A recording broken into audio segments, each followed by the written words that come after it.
everyone. In this video, we are going to discuss about for loop in C++.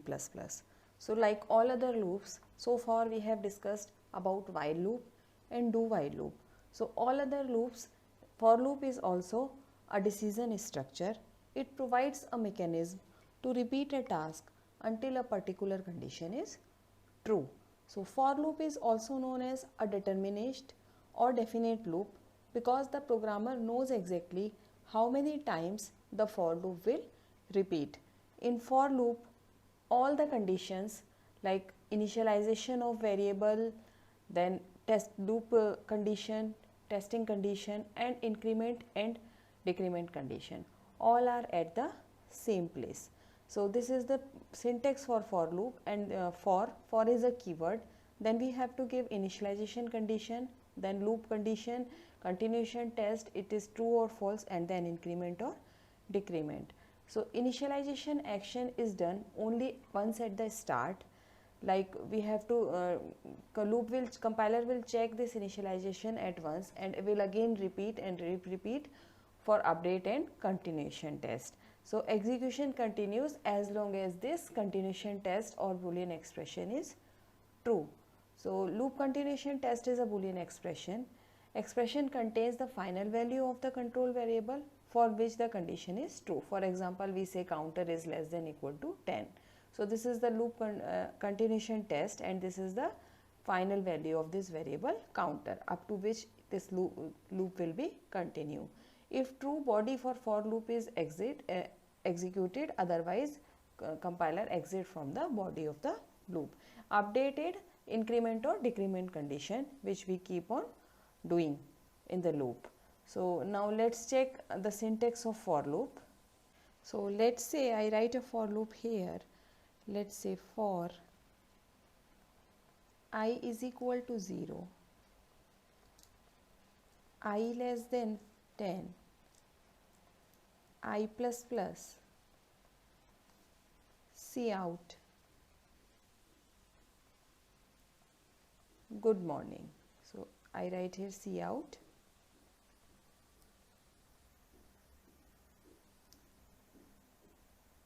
good morning.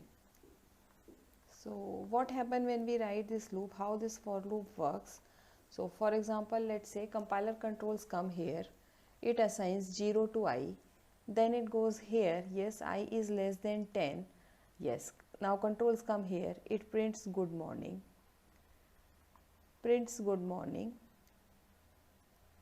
then control go here, then I plus plus, now I becomes 1, again control come here, control will go only on the initialization condition once at the beginning of the loop. After that compiler control never goes here, it will be in between increment and condition. Again I is less than 10, again it is going to print good morning, then control goes here, I becomes 2, again it checks, yes, I is less than 10, again good morning, again go here, I becomes 3, and it will keep on continuing until unless I is equal to 9, because our condition is I is less than 10. It is not I is less than equal to 10. So what I want to tell you that this initialization is done by the compiler only at the beginning of the loop, only at the one time. First time when it enters into the body of the loop, initialization is done. After that compiler keep on repeating it here and here. So this is the syntax for loop. For here we write initialization condition, let's say I is equal to 1, I declare one variable I here, then let's say I should be less than 5, variable name is I, just a minute, variable name is I less than 5, I plus plus, and now here I write Cout I, end line.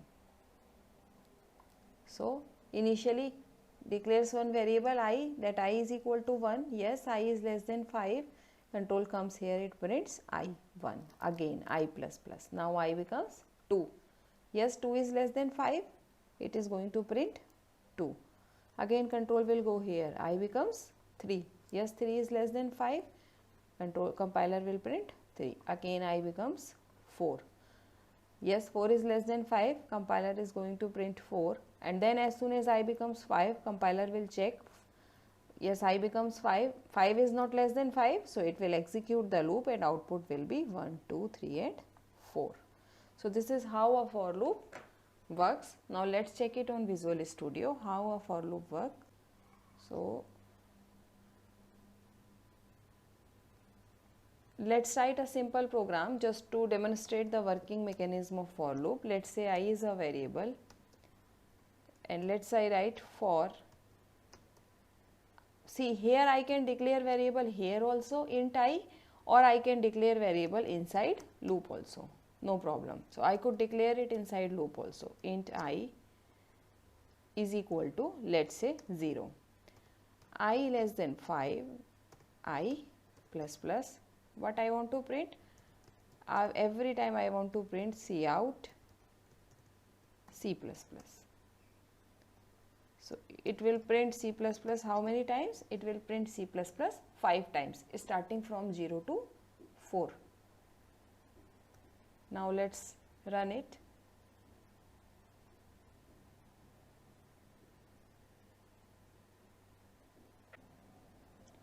So let's check, it is printing C++ 5 times, 1, 2, 3, 4, 5.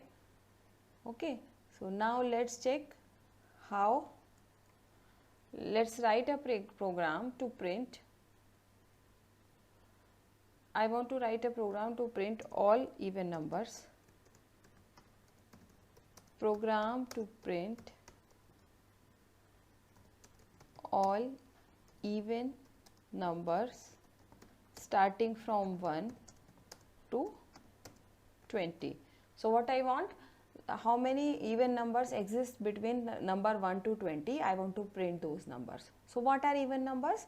Even numbers are the numbers that are divisible by 2 or that are multiple of 2, like 2, 4, 6, 8, all are even numbers. So from 1 to 50, so it means I should start I from 1 and it should go 1 to 20 and it should go up to 20, less than equal to 20. And what should I do? I should write I plus plus, and here what I will print? All the multiples of 2. All the even number exist between 1 to 20, right? If I modulus 2 is equal to 0, then I should print Cout I, otherwise I should not print anything. Okay, so now let's do it, let's check it.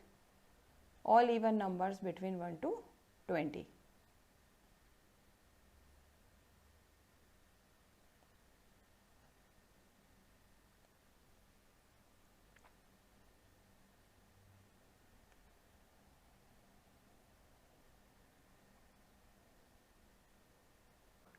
All even numbers between 1 to 20, 2, 4, 6, 8, 10, 12, 14, 16, 18 and 20. These are the even numbers. Now let's say you want to count also that how many even numbers are there.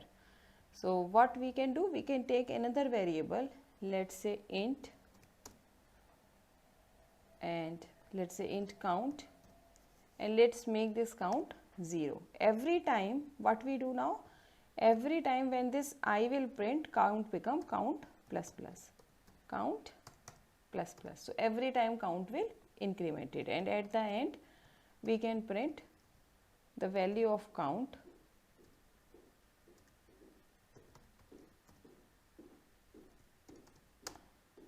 or I should write here even numbers is equal to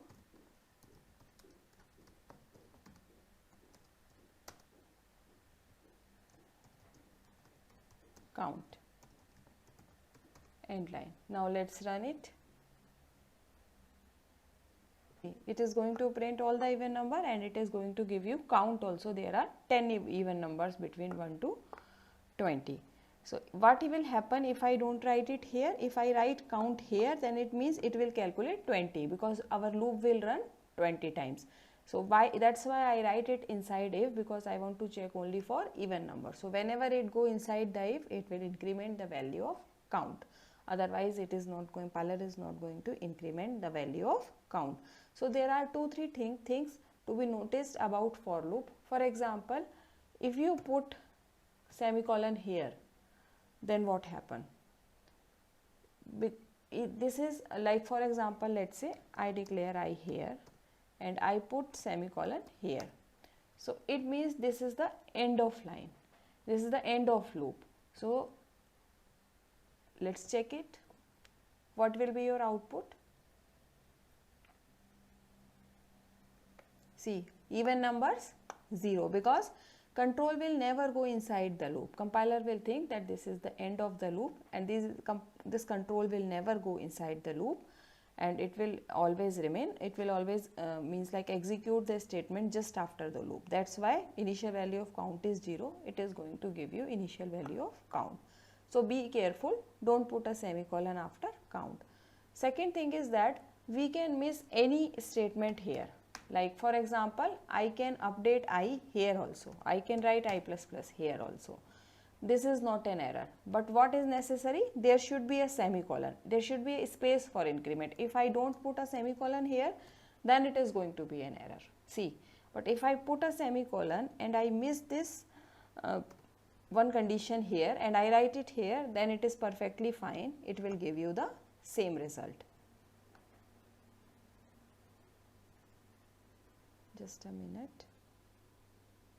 I expected a semicolon where I forgot some semicolon. Here after I. Yes. Now let's run it.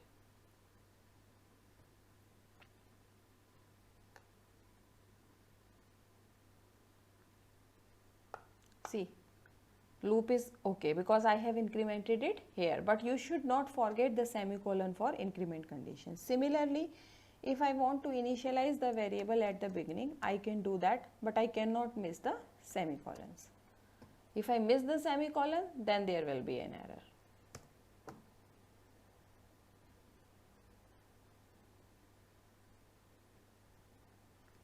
See, the same loop. You can miss all the three things, but there should be semicolon for all. I can skip all these three things, but there should be a semicolon. Now what happened? Because we are not checking the condition, so it means our loop will never end. See, our loop will never end because there is no condition. So it is going to be an infinite loop, but yes, there is no error. So these are the some points which you should remember about the for loop. We use multiple variables in for loop. We can also use multiple variables in for loop. We can separate those variables by comma. As you can see in this example, we can use I is equal to 0. If we want to check it for two variables, you can make comma, j is equal to 0. Now our loop is for two variables I and j, and then we can put condition here j plus I less than equal to 10, and then we can increment both the variables separating with comma. So we can put arithmetic expression also in place of this. For example, here I put arithmetic expression. There are two for loops. For j is equal to x, j is less than equal to 4 into x into y. This is similar as saying because x is 2, y is 10. So if I want to say j is less than equal to 80 or j is less than equal to 4 into x into y. So we can put both arithmetic expression also, and we can put logical expression also to for loop continuation condition, increment, decrement, initialization. We can put any expression. Like here I say j is equal to x, x is some variable. Here also for increment I say j plus is equal to y upon x. This is same as saying when I say y is 10, x is 2. So if I say j plus is equal to 5, or I say j plus is equal to y upon x, both are same. So we can have two variables, declare two variables, increment, decrement those two variables. We can put condition for the two variables in the for loop. The only thing is that if we are using the two variables in the for loop, then we should separate those variables and condition by comma. In place of logical conditions, we can put arithmetic expression also in the for loop. So let's check how it works.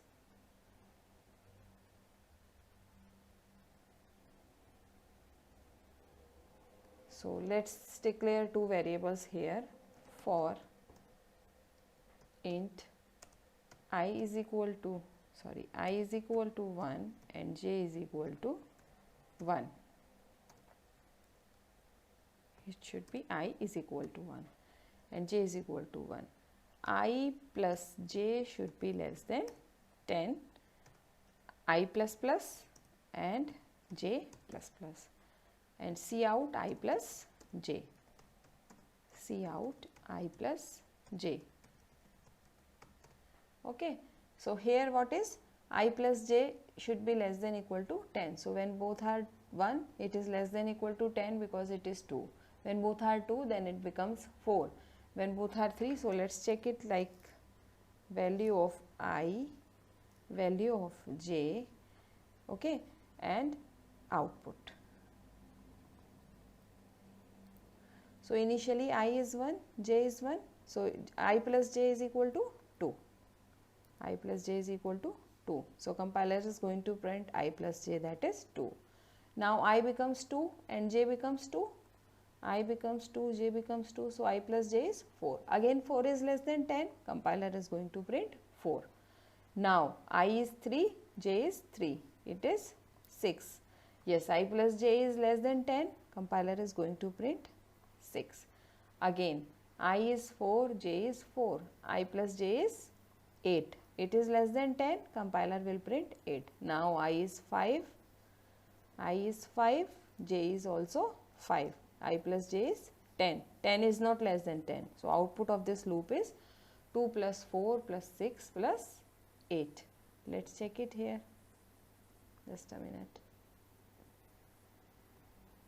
Let us run it. See, output is 2, 4, 6 and 8. Fine. Now, let us say what I do.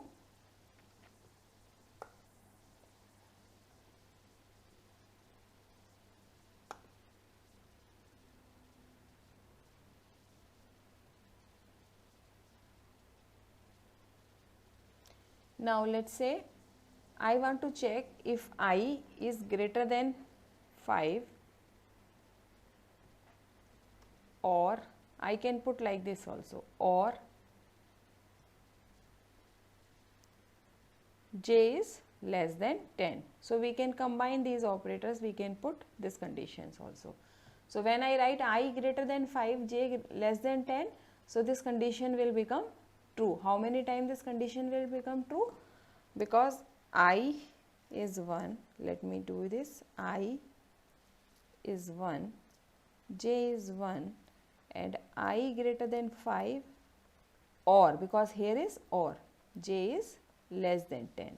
So, when I is greater than 5, no, this is false, but this condition is true.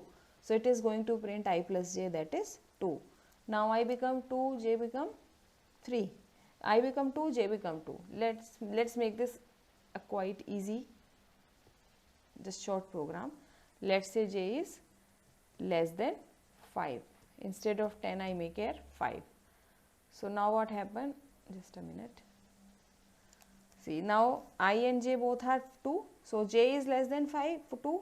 This will be false, but this will be true, and or operator says that if any one of them is true, the condition is going to be true. So, now it will print 4, then I becomes 3, j becomes 3. Again condition is true, 6.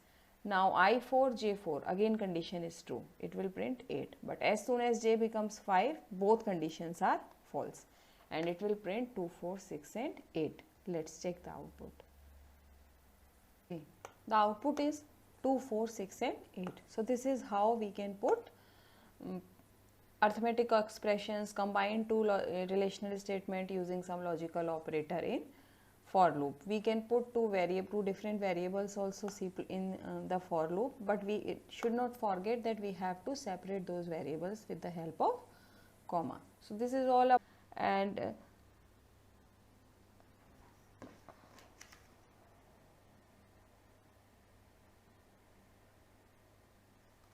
so these are the important points about the for loop, and this is how for loop works. So, we have discussed all three types of loop: while loop, do while loop and for loop, and in the next video we will be discussing about nested loops. Thank you.